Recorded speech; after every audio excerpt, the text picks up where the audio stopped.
एक सेठ के यहाँ एक लड़का काम सीखता था। उसके बाद जब उसको काम आ गया तो सेठ ने अपने यहाँ नौकर रख दिया। कुछ दिन के बाद उसका जब सेठ का काम हल्का हुआ तो वो लड़का कहने लगा कि सेठ देखिए, आप मुझे जो तनख्वाह देते हैं वो आपके ऊपर भार पड़ती है, बोझ है, मेरा भी बोझ है, अपनी फैमिली का भी बोझ है, और आपने मुझे काम सिखा के इस कदर निपुण कर दिया है कि अब मैं अपना परिवार चला सकता हूँ। सेठ ने कहा ठीक है, जाओ। लड़का कहने लगा गुरु तो आप ही हमेशा मेरे गुरु रहेंगे, और कोई भी परेशानी होगी मैं मशवरा लेने आपके पास आया करूँगा। उन्होंने सेठ ने कहा हाँ बेटे बिल्कुल ठीक है, तुम बेटे की जगह हो मेरे, जब चाहो आना। कुछ दिन नौकरी करता रहा वो एक कंपनी में, और उससे जो जूनियर लड़के थे और कम काबिल लड़के थे उनका प्रमोशन होता था, और ये काबिलियत में ज़्यादा होने के बावजूद भी इसको तरक्की नहीं मिलती थी और ना तनख्वाह बढ़ती थी। तो वो सेठ के पास गया, अपने पुराने सेठ के पास, और जाकर कहने लगा कि गुरुजी, उस्ताद जी, मुझसे जो जूनियर लड़के हैं उनको तो तनख्वाह भी ज़्यादा मिलती है और उनका प्रमोशन भी होता रहता है, लेकिन मेरा नहीं। तो सेठ ने मशवरा दिया और ये कहा कि तुम ऐसा करो कि हर वक्त तुम अवेलेबल रहते हो, तुम्हारी कमी महसूस नहीं होती तुम्हारे कंपनी वालों को, तुम बीच बीच में एक छुट्टी कर लिया करो। उसने वो ये बात सुन के, सीख के, समझ के जाने लगा। जैसे वो जाने लगा तो उस्ताद ने आवाज़ दिया पीछे से, उस्ताद और सेठ ने कि सुन, बात पूरी सुन। वो नहीं सुनी और उसने अपने मकसद की बात सुन के जाना शुरू कर दिया और निकल गया, और जाकर फौरन उसने दूसरे दिन छुट्टी कर ली।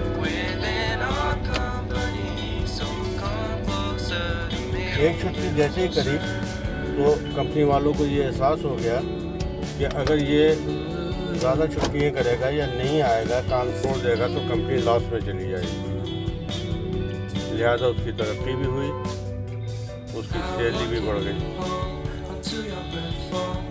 कुछ ही दिन गुजरे थे कि उसने एक और छुट्टी की, फिर वही हुआ, तरक्की भी हुई और सैलरी भी।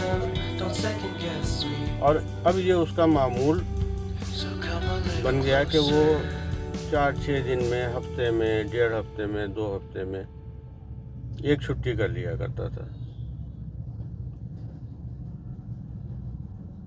तो कुछ दिन के बाद ये हुआ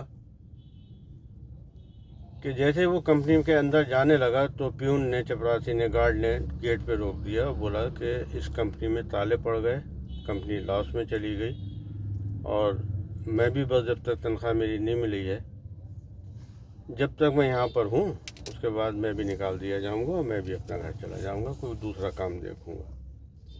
वो बहुत परेशान हुआ, परेशान होकर फिर अपने सेठ और उस्ताद के पास आया और बोला कि उस्ताद, मेरे साथ ये वाक़या हो गया, कहने के मुताबिक मैंने आपके छुट्टियाँ की। तो उसके उस्ताद ने जो जवाब दिया वो जवाब सुनने के काबिल है। उसने कहा देखो भाई, हमारे घर में जो ट्यूबलाइट लगी होती है वो कभी कभी अगर भड़कती है, ऐसे ऐसे बिलिंग करती है, तो उसे घुमा के कपड़े से साफ़ करके चालू करने की कोशिश करते हैं, वो ठीक हो जाती है, चलती रहती है, और आदमी, लेकिन अगर ये बिलिंग उसकी लगातार हो और वो बार बार ऐसे ऐसे बुझे और जले, तो फिर उसको निकाल दिया जाता है और दूसरी ट्यूबलाइट लगा दी जाती है। तुम्हारे साथ भी ऐसा ही हुआ। लिहाजा जो वर्कर हैं, जो किसी कंपनी में काम करते हैं या किसी मैकेनिक के यहाँ काम करते हैं या मोटर मैकेनिक के यहाँ काम करते हैं, उन तमाम अपने दोस्तों, भाइयों को, छोटे भाइयों को मेरी ये नसीहत है कि इतनी छुट्टी करो कि मालिक को बर्दाश्त हो जाए और कंपनी लॉस में नहीं जाए। अस्सलाम वालेकुम।